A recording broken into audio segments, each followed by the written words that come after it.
مؤسسه هنری راشا تقدیم می کند رادیو پالس. درود بر شما، خیلی خوش اومدید به 4مین اپیزود از پادکست های رادیو پالس که به همت مؤسسه فرهنگی راشا برای شما تولید میشه.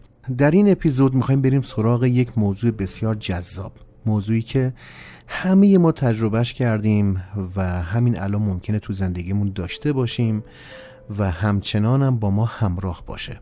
موضوع رنج و پذیرفتن اون.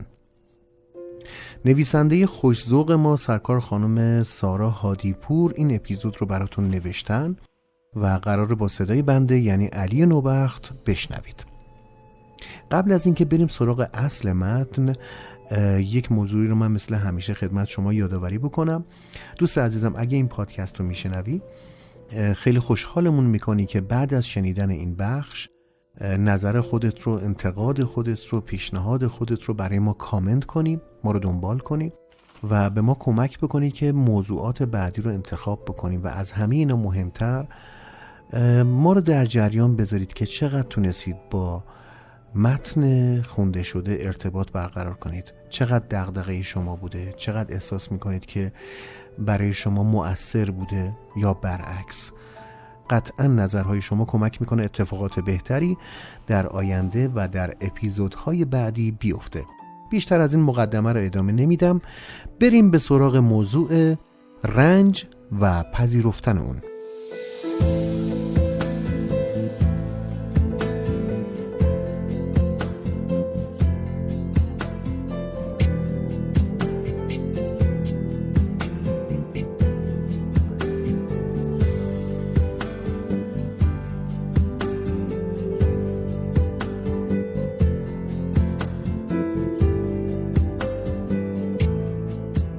رادیو پالس.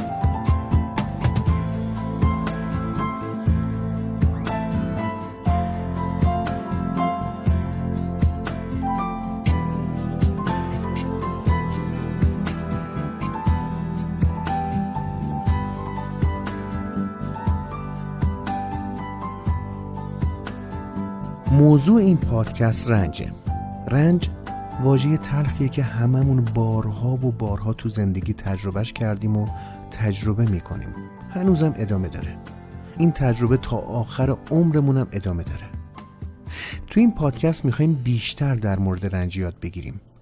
میخوایم جایگاه اونو تو زندگیمون پیدا کنیم. میخوایم یاد بگیریم چطوری میشه رنج رو قبول کرد و ازش فرار نکنیم. شاید براتون جالب باشه بهتون بگم که زیگموند فروید، جامعه شناس و روانشناس بزرگ، در این باره میگه کسی که ریشه رنجشو نشناسه محکوم به تکرار اونه و ما موظفیم با رنجهای مختلف زندگیمون بیشتر آشنا بشیم. میدونید هر کدوم از ما رنج کشیدن رو توی فصلی از زندگیمون تجربه کردیم. یعنی تا جایی که یادمونه از یه سنی شروع کردیم به رنج کشیدن. شاید بشه اینجوری گفت که آدم با هبوطش به زمین وارد رنج‌های زیادی شد. دقیقاً منظورم جاییه که پیوند انسان با بهشت و آسمون قطع شد و جدایی آدم از بهشت که یه روزی مکان واقعیش بوده اولین رنج انسان محسوب میشه و تا به حال هم این رنج ادامه داره. در واقع ما آدما تا زنده هستیم رنج رو تجربه میکنیم. حتی اگه خودمونم اشتباهی ازمون سر نزنه، به مرور زمان چیزایی مثل مرگ عزیزانمون رو میبینیم و از این جدایی رنج میکشیم. و البته که این نوع از رنج جزو اون رنجاییه که مواجهه باهاش دست ما نیست و هیچ کاری براش نمیتونیم بکنیم. هر کدوم از ما به اندازه خودمون تو زندگی رنج بردیم و رنج میبریم. اصلاً هم فرق نمیکنه ثروتمند و خوشبخت باشیم یا بی‌بضاعت. هیچ فرقی نداره. رنج مال همه است. یعنی تو اوج رفاه باشی و در عین آسودگی هم بازم رد پای غمناک رنج رو میبینی. رنجی که تو یه جایی از زندگیمون سرک میکشه و لحظه های ما رو درگیر خودش میکنه. بعضی وقتا رنج کسی انقدر زیاد میشه که نمیشه بهش بگیم آقا، خانم، مثبت فکر کن. وقتی رنج دستای خودشو دور گردنمون حلقه میکنه فقط یه راه براش هست و اون راه اینه که ازش فرار نکنیم و باهاش روبرو بشیم. بله، روبرو شدن با رنج ممکنه اذیتمون بکنه، اما این اذیت شدن به حل مسئله کمک میکنه. حالا براتون توضیح میدم. دوست عزیزم، رنج حقیقت تلخ زندگی ما آدم هست. تا زمانی هم که جون تو بدن داریم هیچ وقت ما رو رها نمیکنه. همون حسی که احمد شاملو اون رو مایه زیستن و زنده بودن میدونه. احمد شاملو اینجوری در مورد رنج میگه من زنده ام به رنج، میسوزدم چراغ تن از درد. اما این درد که شاملو ازش میگه یه مشکل و درد جسمیه به نظرتون؟ من خودم عرض میکنم. ببینید، رنج یه احساس ناخوشایند درونیه که بیشتر وقتا از مشکلات جسمی به وجود نمیاد، هرچند که میتونه منشأ جسمی هم داشته باشه. اما در نهایت چیزی که با رنج آسیب میبینه و آزرده میشه روح ماست، جان ماست، روان ماست. ما وقتی چیزی رو از دست میدیم یا چیزی رو که مد نظرمونه به دست نمیاریم میرنجیم. وقتی چیزی که انتظارشو داشتیم اتفاق نمیفته و برعکس چیزی که خلاف انتظارمونه به وجود میاد میرنجیم. در کل میتونیم به این تعریف واحد از رنج برسیم که وقتی ما از چیزی که میخوایم جدا میشیم رنج تازه میاد سراغمون. و مولانا در این باره اینطور میگه: بشنو این نی چون حکایت میکند، از جدایی ها شکایت میکند، که از نیستان تا مرا ببریده اند، در نفیرم مرد و زن نالیده اند. حالا همینجا توی پرانتز یه چیزی بهتون بگم.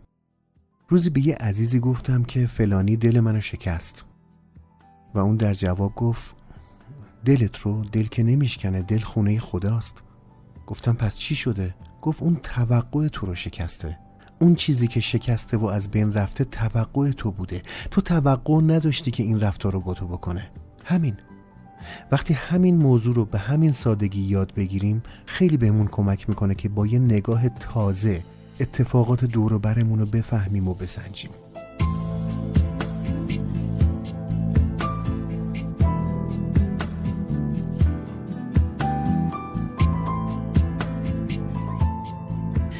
ویکتور فرانکل، روانپزشک و عصبشناس اتریشی، نظرش در مورد رنج اینه که اگه رنجی تو زندگیمون نداریم معنیش این نیست که خیلی خوشبختیم. بله، روانشناسا باورشون اینه کسایی که از بهداشت روانی برخوردارن حتما تو زندگیشون مقدار قابل توجهی رنج رو تجربه میکنن. نباید به خاطر دست و پنجه نرم کردن با تنش‌های زندگی ناامید بشیم. دوست من، اون چیزی که ما آدما نیاز داریم بیرنجی نیست. اون چیزی که ما نیاز داریم سعی و تلاشیه که باید برای رسیدن به یه هدف انجام بدیم.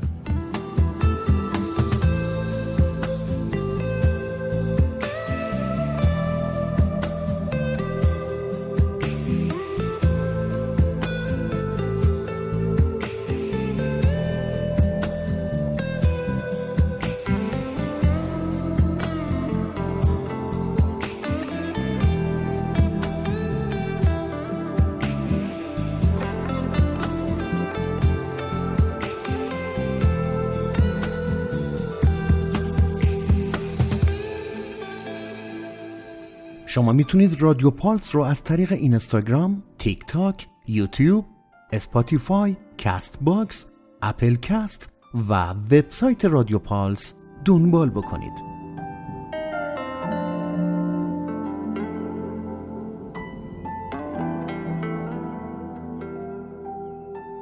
بعضیا عادت دارن از رنج فرار کنن.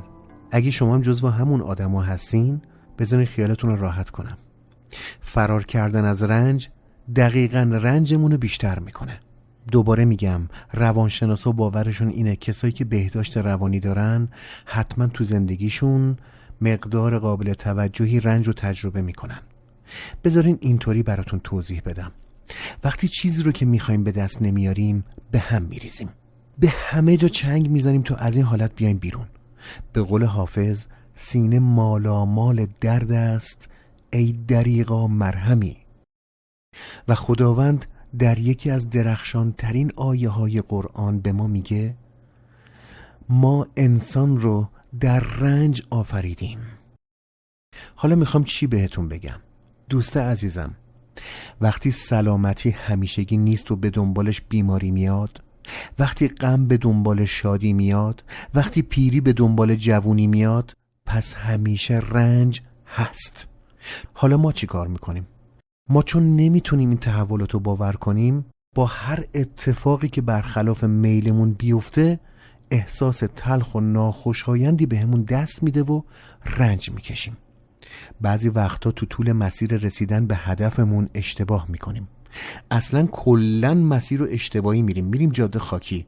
اون وقت به اون چیزی که میخوایم نمیرسیم و از اینکه چرا راه درست انتخاب نکردیم ناراحت میشیم.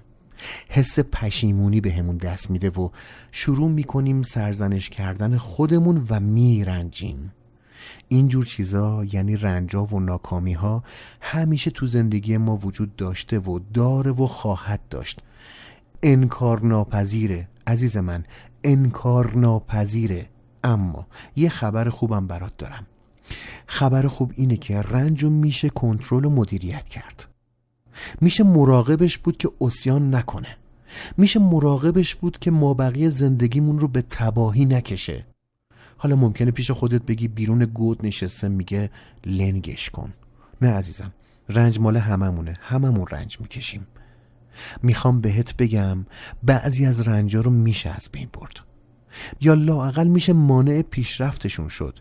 مثلا وقتی ما توی پروژه کاری موفق نیستیم و کارمون به مشکل خورده، میتونیم با تلاش کردن و تمرکز بیشتر یا مثلا گرفتن مشاوره از یه فرد متخصص مشکل رو حل کنیم. اون وقت چه اتفاقی میفته؟ رنج رو از خودمون دور میکنیم. یعنی آگاهی خیلی جاها چراغ راه ماست. وقتی کاری رو با تعقل و تدبیر و آگاهی حل بکنیم، جلوی خیلی از رنج‌ها رو میتونیم بگیریم. اما در مقابل بعضی از رنج‌ها رو نمیشه تغییرشون داد. چه رنج‌هایی رو میگم؟ رنجایی که دیگه دست ما نیستن، اصلا در اختیار ما نیستن، به ما تحمیل میشن. مثل این که از همسرمون جدا شدیم و به ناچار از یه رابطه عاطفی بیرون اومدیم، و یا نه خدای نکرده عزیزی رو از دست دادیم و سوگواریم. اما جالبتر اینه که یه رنج دیگه‌ای هم هست که بین این دوتا تعریفه. اونم وقتیه که نمیدونیم باید چی کار کنیم. اصلا نمیدونیم رنجی که سراغمون اومده میشه تغییر داد، نمیشه تغییر داد، میشه کاری کرد، نمیتونیم کاری بکنیم، کلن بلا تکلیفیم. اینجور وقتا بهتره یه مقدار تمرکز کنیم، ببینیم کدوم یکی از رنجایی که سراغمون اومده رو میتونیم تغییر بدیم و از گردابش بیایم بیرون، و بالعکس کدوم یکی از این رنجا دست ما نیست و نمیتونیم کاری براش بکنیم و قابل تغییر نیست. اینجوری لااقل از بلا تکلیفی خودمون میایم بیرون. دوست من، وقتی متوجه بشیم که رنجمون جزو کدوم دسته است، از یه رنج بزرگتر میایم بیرون. رنج بلا تکلیفی.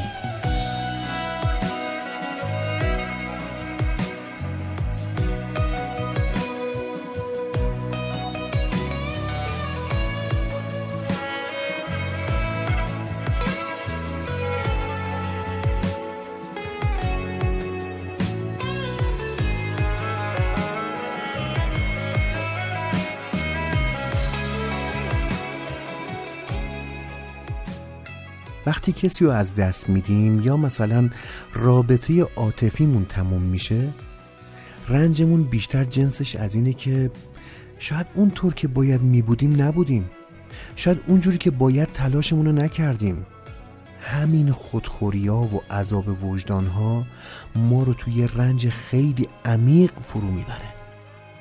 اینجاست که بهتره بهتون بگم باید حواسمون باشه که تو تمام لحظه های زندگیمون، تو تمام تصمیم گیری هامون باید سعی کنیم هر کاری ازمون برمیاد و انجام بدیم که اگه بعداً چیزی یا عزیزی رو از دست دادیم لااقل رنجمون کمتر بشه، بدهکار خودمون نشیم. چون اون موقع لااقل میتونیم به خودمون بگیم این همه اون چیزی بود که از دست من برمی اومد، من نهایت تلاشم رو انجام دادم. یادمون نره جوری زندگی کنیم که به خودمون بدهکار نشیم.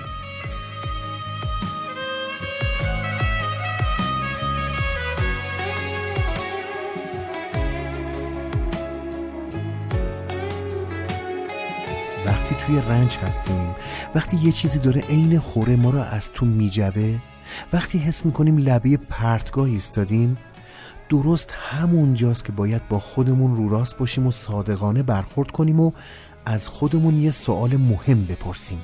از خودمون بپرسیم اصلا چی شد که این رنج برای من پیش اومد؟ من توان اینو دارم که این رنج رو درستش کنم؟ یا اینکه نه، تو موقعیتی قرار دارم که باید این رنج رو قبول کنم. دوست من، وقتی به این نتیجه برسیم که دیگه کاری ازمون بر نمیاد و اتفاقی که باید میافتاده افتاده، لااقل درون خودمون آروم میگیریم.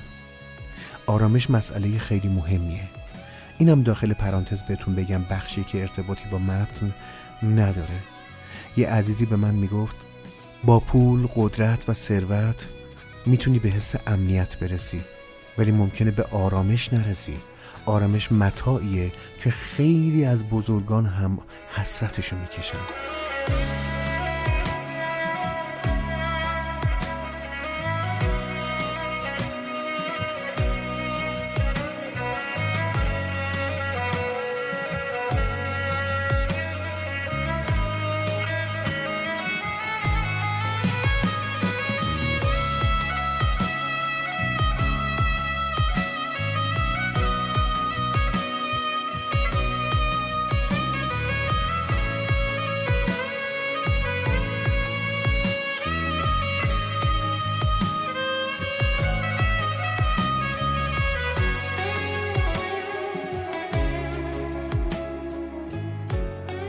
یه وقتایی رنجی که توش هستیم مدیریتش و کنترلش از دستمون در میره.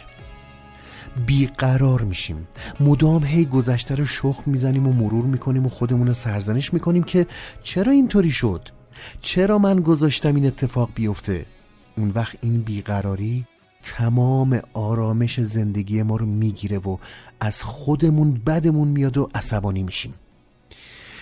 اینجور وقتا بیاییم و فکر کنیم و ببینیم الان تو این موقعیت اصلا کاری از دستمون برمیاد؟ مثلا اگه عزیزمون دچار یه بیماری لاعلاج شده یا مثلا یکی از نزدیکانمون رو از دست دادیم، قطعا نمیشه کاری بکنیم که برشون گردونیم به زندگی یا به حالت قبلی. اما کارایی هست که حتما از دستمون برمیاد. مثلا میتونیم بیشتر به عزیزمون سر بزنیم، یا میتونیم برای شادی روحش خنده به روی لبهای بعضیا بیاریم و دست دیگران رو بگیریم. بعضی وقتا همین کارهای کوچیک برامون خوبه، یه قدری از رنجمون رو کم میکنه. دوست من، منتظر نمونیم که یه اتفاق بیفته.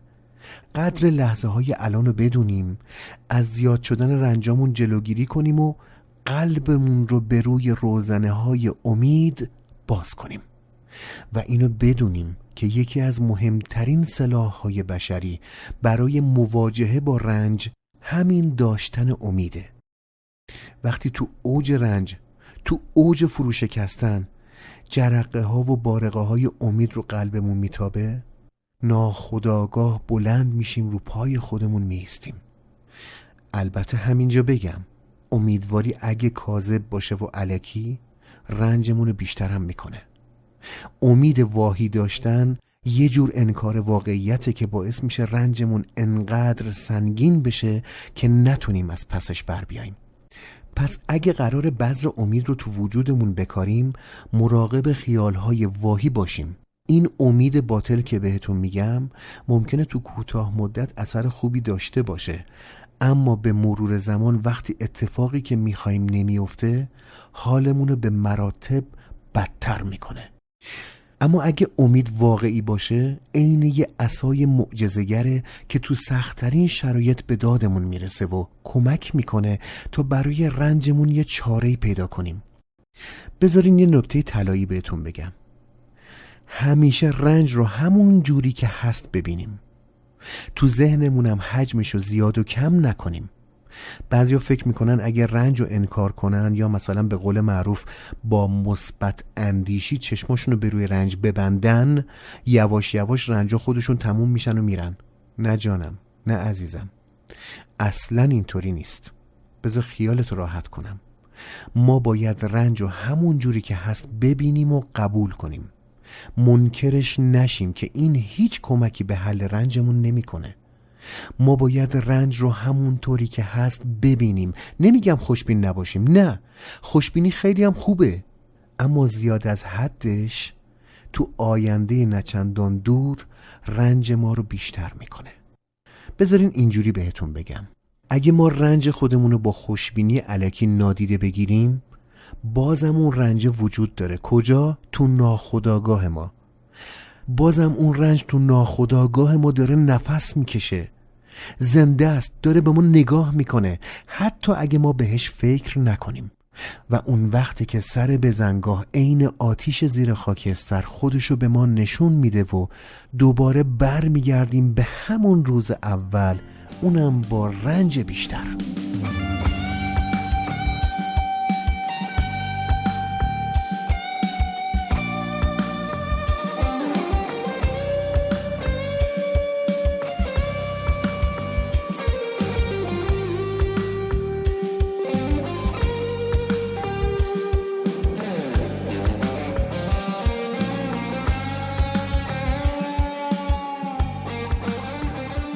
شما میتونید از طریق اینستاگرام، تیک تاک، یوتیوب، اسپاتیفای، کست باکس، اپل کست و در نهایت از طریق وبسایت اختصاصی رادیو پالس رو بشنوید و ببینید.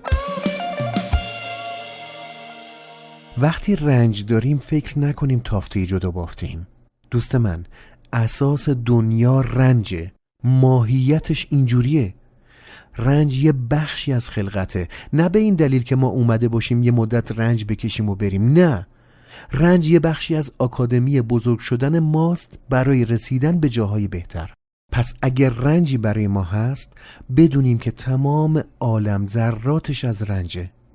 همین خودش یه روزنه امیدواری بهمون میده. این که من تو این دنیا تنها نیستم، این که فقط من نیستم که رنج دارم. میلیون ها آدم اطراف من و آدمای زیادی تو این کره خاکی همین الان تو همین لحظه دارن رنج میکشن و من مثل اونا حالم بده و اونها مثل من حالشون بده. همینجا یه پرانتز باز کنم، خدا رحمت کنه رفتگان شما رو. در این مورد پدر من جمله زیبایی میگفت که هیچ وقت فراموش نمی کنم. همیشه به من میگفت پسر جان، چیزی که عمومیت داره ناراحتی نداره. چیزی که برای همه است نباید ناراحتت کنه. اگه اتفاقی فقط برای تو میفته، بله جای ناراحتی داره، اما زمانی که عمومیت داره و دیگرانی هم مثل تو دارن تجربه میکنن، نباید انقدر تو رو به هم بریزه. دوست عزیزم، وقتی یه رنجی تو زندگیمون وجود داره یعنی زنده هستیم. زنده نه به معنای نفس کشیدن، زنده چون داریم تو مسیر رؤیاهامون قدم برمیداریم و این یعنی داریم زندگی میکنیم و اصلا مفهوم زندگی همینه، مواجه شدن با رنجها و کارهایی که براش انجام میدیم. حالا در ادامه میخوام یه حکایت براتون تعریف کنم که شاید خیلیاتون شنیده باشید. آهنگری با وجود رنجهای زیاد و بیماریش عمیقاً به خدا عشق می‌ورزید و یه روز یکی از دوستانش که اعتقادی به خدا نداشت ازش پرسید تو چجوری میتونی خدایی رو که رنج و بیماری بهت میده رو دوست داشته باشی هان؟ آهنگر در حالی که سرش رو پایین انداخته بود بهش گفت وقتی میخوام یه وسیله آهنی بسازم، یه تیکه آهن رو توی کوره میذارم و بعد روی سندان میذارم و میکوبم. انقدر میکوبم تا به شکل دلخواهم در بیاد. اگه به صورت دلخواهم در بیاد، میفهمم که وسیله مفیدیه، وگرنه اونو میندازم دور، میذارم کنار. همین موضوع باعث شده که همیشه به درگاه خدا دعا کنم که خدایا منو توی کوره های رنج قرار بده، اما کنار نذار. میشه از این حکایت این آهنگر فهمید که رنج به نوعی توجه خداوند به ما آدم هاست. به این معنیه که خداوند در وجود ما ارزشی رو میبینه و هنوز دوستمون داره و هنوز ما رو نگه داشته و از ما فاصله نگرفته، ما رو کنار نذاشته. هنوز فرصت داریم. حالا من میخوام یه حکایت به این متن اضافه کنم و براتون تعریف کنم، چون برای خودم خیلی جالب بوده و فکر میکنم جاش همینجاست. حکایت در مورد زرگریه که قطعه طلا رو مرتب توی کوره میبرد و به حالت مذاب در می آورد بیرون و دوباره روی سندون میکوبید و دوباره برمیگردون به کوره، دوباره میکوبید، دوباره برمیگردون. انقدر این کارو تکرار کرد تا طلا به صدا در اومد و بهش گفت ای مرد، خوب من جنسم طلاست، با ارزشم، این همه منو میفرستی تو کوره و بعد با اون چکش فولادی به سر و صورتم میزنی. اگه مس بودم چی کار میکردی؟ زرگر که مرد رندی بود با لبخند گفت ده آخه چون طلایی میزنمت، چون با ارزشی میزنمت، انقدر میفرستمت کوره، انقدر با چکش میزنمت تا تبدیل بشی به یه گوشواره و آویز بشی به گوش یارم. اگه مس بودی که همون اول یه کاسه میشدی، چه میدونم، یه قاشق میشدی، یه لیوان میشدی، میذاشتمت کنار. دوست من، اگه جایی از زندگیت هستی که احساس میکنی خداوند مرتب داره تو رو توی شرایط سخت قرار میده، بدون که جنس طلاست، بدون که براش با ارزشی و میخواد تو رو بسازه.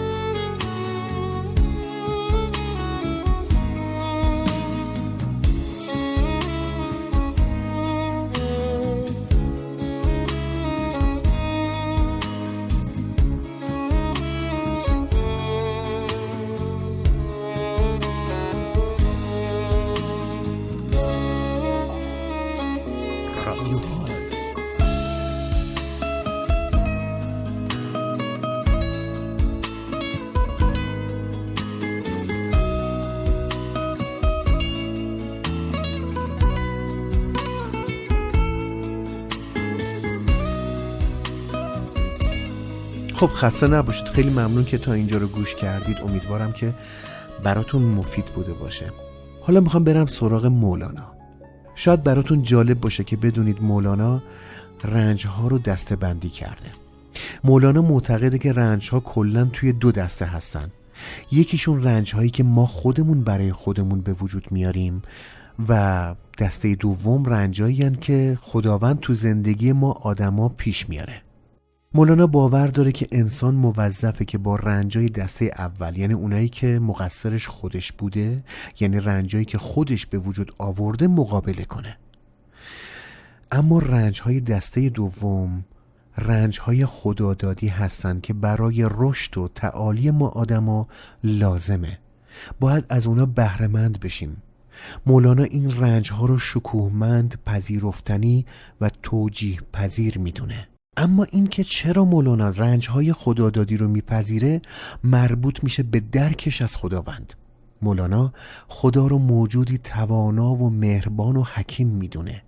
اون باورش اینه که خدا با توجه به این که به هر کاری تواناست و همه چیز رو میدونه، خطایی ازش سر نمیزنه، چون انسانها رو خیلی دوست داره. خداوند هر کاری که میکنه، حتی اگر ثمرش رنجش بندگانش باشه، این رنج ها هدیه‌ای از طرف خداست و حتما اون رنج به نفع آدمه. به قول حافظ، مقام عیش میسر نمی شود بی رنج، بلی به حکم بلا بسته اند عهد الست. از نظر حافظ عیش بی رنج امکان پذیر نیست و از روز ازل این قراریه که با ما آدما گذاشته شده و برای رسیدن به تولدی دوباره باید از این گذرگاه رنج عبور کنیم. اما مولانا در کنار این یکی از دلایل رنج انسانها رو جهل و نادونی میدونه. تو بیت اینطور میگه: این مثل اندر زمانه جانی است، جان نادانان به رنج ارزانی است. دلیل این اعتقاد مولانا اینه که فرد نادون اصلا نمیخواد در مورد کاری آموزش ببینه و برای همینه که از نتیجه کارش ناآگاهه. یه آدم نادون و جاهل خودشو همه چیز تموم میدونه و همین باعث به وجود اومدن انواع رنج تو زندگیش میشه.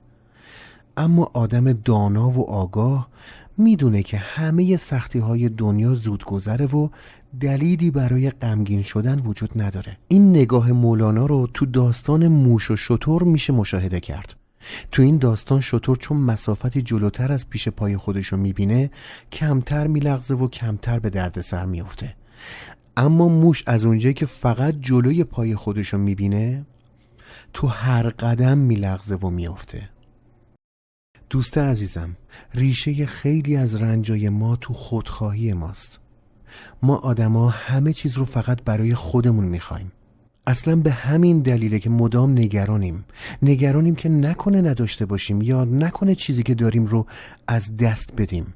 پائولو کوئلو در این مورد میگه هیچ قلبی نیست که در پی آرزوهایش باشد ولی رنج نبرد. و جالبتر این که مولانا در دیوان شمس به صراحت گفته همه نامردی های آدمی به خاطر طلب مراد است و بیقراری های او به دلیل طلب قرار است و اگر آدمی بتواند دست از طلب بردارد و طالب بیقرار شود همه مطلوب ها خود به پای او پیش می آیند و به قرار حقیقی می رسد.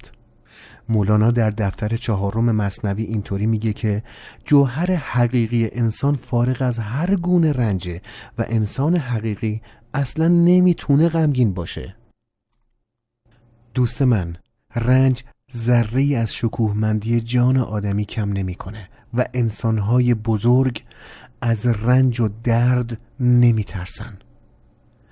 دونه گندم تو دل خاک کاشته میشه تا جوونه بزنه و تو این مدت زمان زیادی رو توی تاریکی و سرمای زیر خاک میگذرونه تا رشد کنه.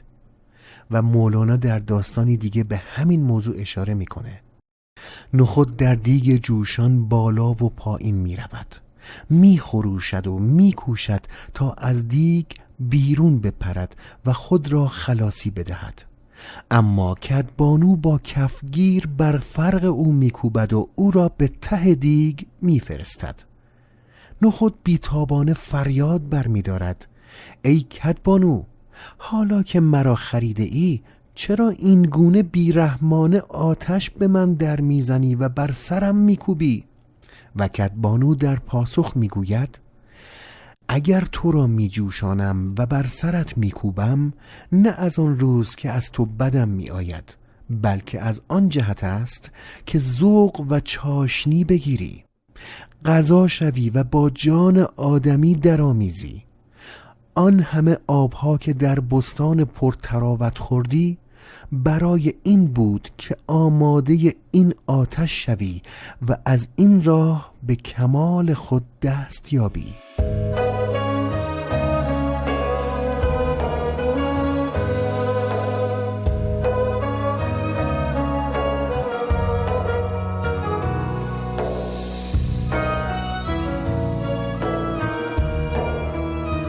رادیو پارس.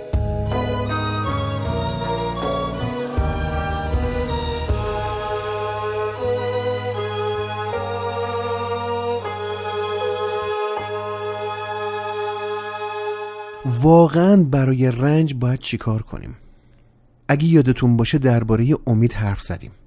اینکه امید اگه واقعی باشه تو رنجامون میتونه دستمونو بگیره. امید واقع بینانه با امید واهی فرق میکنه. امید اگه واقعی باشه ما رو به تلاش وامی داره. وقتی ما رنج رو بپذیریم و قبول کنیم، وقتی به این نتیجه برسیم که همه آدم‌ها رنج رو بارها تجربه میکنن، یعنی دیگه از رنج فرار نمی کنیم. حالا امید به کمکمون میاد و باعث میشه ما دست به عمل بزنیم. اما هرچی که هست اینه که ما باید برای خواسته های معقولمون تمام تلاشمون رو بکنیم و آخرش اگه اتفاقی که منتظرش بودیم نیفتاد یه نفس عمیق بکشیم و بگیم این همه توان من بود، من تلاش خودم رو کردم. اجازه بدید با یه مثال واضح ترش کنم. نمیدونم این فیلمو دیدید یا نه، اگر ندیدید حتما ببینید. رستگاری در شاوشنگ. این فیلم در مورد رنج یه انسان به اسم اندی، رنجی که به قول خود اندی ناحق گریبونش گرفته، کسی که براش پاپوش درست کردند و توی زندان شاوشنگ سالهای زیادی زندانی میشه و رنج زیادی رو متحمل میشه، اما در تمام این سالها بیکار نمیشینه و با زرنگی و تلاش خودش راه رهایی خودش رو از شاوشنگ پیدا میکنه. آخرش هم به آرزوی خودش میرسه و از یه رنج بزرگ نجات پیدا میکنه. دوست من، اگه توقع زیاد از حد از دنیای اطرافمون داریم، باید همین الان دست به کار بشیم و این نقص رو توی خودمون برطرف کنیم. باید به این آگاهی و روشنایی برسیم که توقع زیاد از حد، اونم از دیگران و حتی از خودمون، آخرش درد و رنج زیادی رو به ما منتقل میکنه که معلوم نیست انتهاش کجاست. باید قبول کنیم، باید بپذیریم که موضوعهای زیادی تو این دنیا هست که ما توان مدیریت کردن و کنترل کردن اونها رو نداریم و در نهایت به این میرسیم که آرزوهای دست نیافتنی و بزرگ اسباب زحمت و رنج ما رو فراهم میکنند. میخوام برای پایان بندی اینم بگم، دوست عزیزم، وقتی تو سیاهی رنج قرار گرفتی، وقتی حس کردی به آخرین حد خودت رسیدی و دیگه توان بلند شدن نداری، وقتی حس کردی تو قعر گور قرار گرفتی، اینو بدون که این تاریکی مرگ نیست. بدون که داری رشد میکنی، بدون قراره به زودی تولدی دوباره رو تجربه کنی و این رنج هم مثل همه رنجای دنیا تموم شدنیه. فقط باید تلاش بکنی با امید یه دنیای تازه‌ای بسازی. و سعدی چقدر زیبا میگه در این مورد: نفحات صبح دانی ز چه روی دوست دارم، که به روی دوست ماند که برافکند نقابی.